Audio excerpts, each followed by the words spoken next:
Time किसी तरीके का साबित नहीं होगा। मुख्यमंत्री जी पहले ही मान लेते हैं, वो दिव्य दृष्टि से देख लेते हैं। इन्होंने दिव्य दृष्टि से ये भी देख लिया कि जो ये कमेटी बनाने जा रहे हैं ओपीएस की मांग को स्टडी करने के लिए, उस कमेटी का रिजल्ट कुछ नहीं आएगा, वो कमेटी कुछ रिकमेंड नहीं करने वाली, इसलिए कोई बजटरी प्रोविजन, ओपीएस का कोई जिक्र, उसके बारे में सोचने की बात, विचार करने की बात कुछ भी बजट के अंदर किसी तरीके का प्रावधान नहीं है। अब करता हूं कि जैसे हमारा घाटा लगातार बढ़ता जा रहा है हरियाणा में, हर साल आप देखें 50,000 करोड़ का घाटा इस बार जुड़ गया उसके अंदर, अगली बार यानी ब्याज में हमको ज्यादा पैसा देना पड़ेगा। लेकिन अगर इनकम सोर्सेज देखें तो हरियाणा प्रदेश की इनकम, चाहे वो टैक्स रेवेन्यू हो चाहे वो नॉन टैक्स रेवेन्यू हो, उसके अंदर कोई खास बढ़ोतरी नहीं हो रही है। जो पिछली बार था लगभग वही आंकड़े इस बार भी इन्होंने प्रस्तुत किए हैं। यानी सरकार क्या बैकडोर से पैसे कमा रही है, क्या इनकी लिकर सेल हर साल बढ़ जाती है, इनके जो जमीन की रजिस्ट्री हो रही है क्या उनके अंदर इनके रेट्स बढ़ रहे हैं जमीन के, क्या उसकी रजिस्ट्री के रेट बढ़ रहे हैं, क्या इनका रेवेन्यू नहीं बढ़ रहा है उसके अंदर, क्या वजह है कि तमाम योजनाओं के बावजूद, अब पंजाब में हमारी सरकार चल रही है, वहां पे देखिए कि रेता का जो रेट है वो भी आधा हो गया, वहां पे रेते और बजरी का पूरा माफिया खत्म कर दिया गया और सरकार की उससे जो कमाई थी वो भी बढ़ गई। तो क्या हरियाणा के अंदर सरकार का कोई ध्यान सरकार की कमाई को बढ़ाने पे नहीं है? क्या सिर्फ बैकडोर से ब्लैक मार्केट में जो काला धन कमा रहे हैं सरकार में बैठे हुए मंत्री और नेता, क्या सिर्फ सरकार उसी पर ध्यान लगा रही है? स्टेट के लिए कोई इनकम सोर्स जुटाने की सरकार कोशिश नहीं कर रही है? ये कहते हुए मैं अपनी बात को विराम देता हूं कि ये पूरी तरह से झूठ का पुलिंदा, ये पूरा का पूरा बजट जो खट्टर सामने आता है।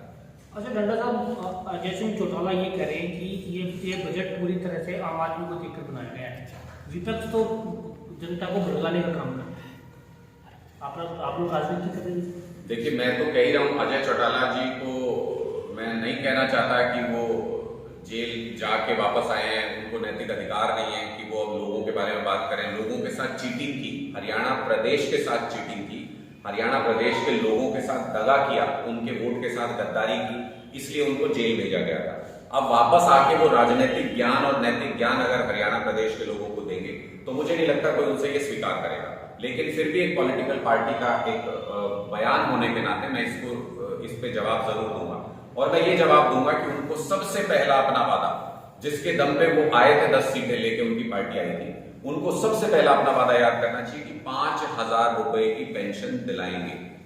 क्या वजह रही कि बुजुर्गों के साथ, विधवाओं के साथ, अब जो दिव्यांग है उनके साथ इन्होंने जो दगाबाजी की, जो उनके मैंडेट को, किसानों के मैंडेट को जो इन्होंने बेच दिया बीजेपी के हाथों, क्या वजह रही कि ये उस कॉम्प्रोमाइज सरकार में आज भी बने हुए हैं? पहले इनको इस बात का जवाब देना चाहिए। दूसरा तो निपटा लें, स्टेट को तो बाद में देख लें। इनके अपने भाई विधानसभा के अंदर पूछ रहे थे कि भतीजे ने कह रहे हैं कि कोई जमीन वमीन एयरपोर्ट के पास ले लिए, अपनी पहले जमीन ले लेते हैं, फिर वहां से रोड निकाल देते हैं, वहां एयरपोर्ट बनवा देते हैं, मोटा पैसा कमा लेते हैं।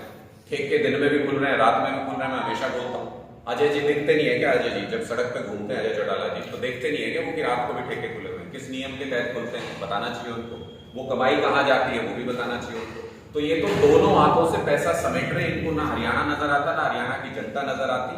इनका पेट पाप इतना ही है कि हमारी कमाई होते रहेगी, ये सरकार अच्छी चल रही है। अनुराग जी, जो ग्राउंड वाटर नीचे जा रहा है, इसको लेकर कुछ बजट में प्रावधान दिए हैं बीजेपी सरकार ने? देखिए किसी तरीके का कोई भी, ये बहुत ही चिंता का विषय है।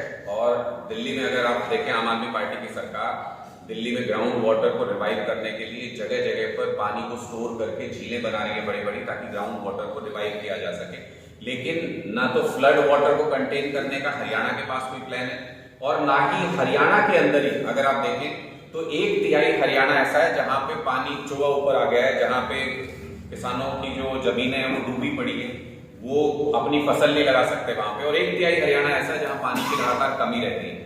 तो with in state water management ये नहीं कर पा रहे हैं।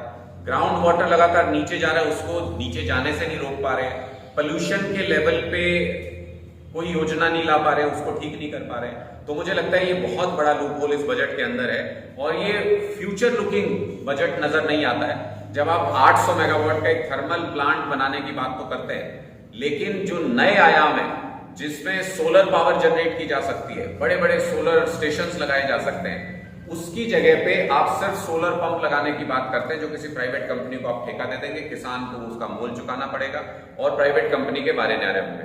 तो ये फॉरवर्ड लुकिंग बजट नजर नहीं आता है, भविष्य की तरफ देखता हुआ बजट नजर नहीं आता है, ये सिर्फ और सिर्फ खाना पूर्ति बजट है।